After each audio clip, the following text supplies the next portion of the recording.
Greetings, and thank you for spending some reflective time with me. Today I'd like to focus on a very special scripture, Acts 2:42 through 47.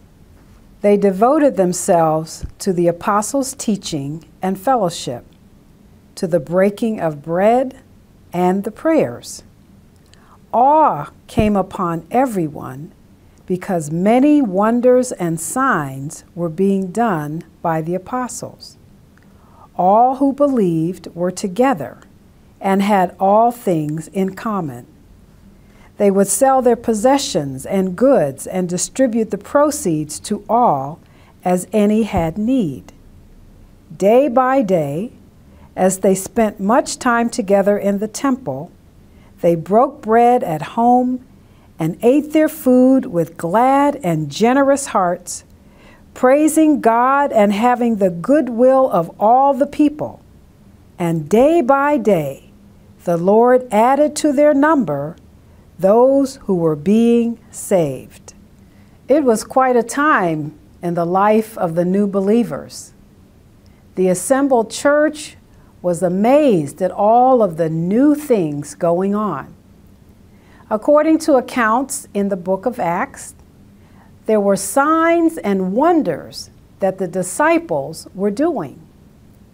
Such things as healing the ankles and feet of a man who was crippled, things like freeing people who were tormented by unclean spirits, and things like healing all manner of disease.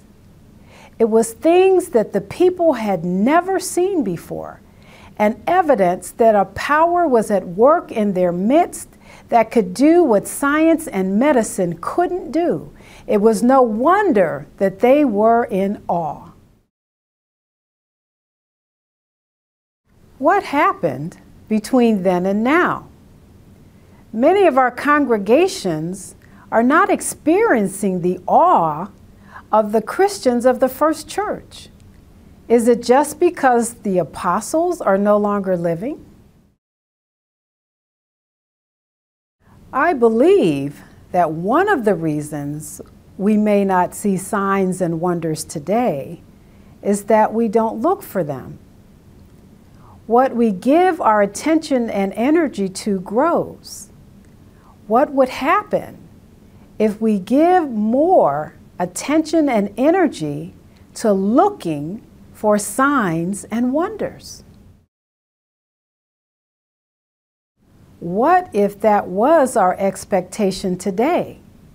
That we believed that God actually lived in our neighborhood, our congregation, our community. What if that was our expectation? I believe we would see God and be in awe. Signs and wonders are around us and among us every day. A parent or child suffering with addiction who makes the decision to go into recovery. One person in a conflict in a relationship who decides to take the step of reconciliation and the relationship is healed. Recovery from an accident or an illness, new life when it seemed that death had won. There are signs and wonders and miracles occurring every day of our lives. Let us decide to look for them.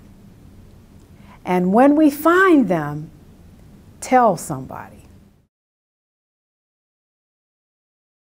Again, thank you for sharing this time with me today. And as always, thank you for your unending spirit of generosity. All of the ministries that the Wisconsin Conference supports would not be possible without your generous giving. Peace and blessings.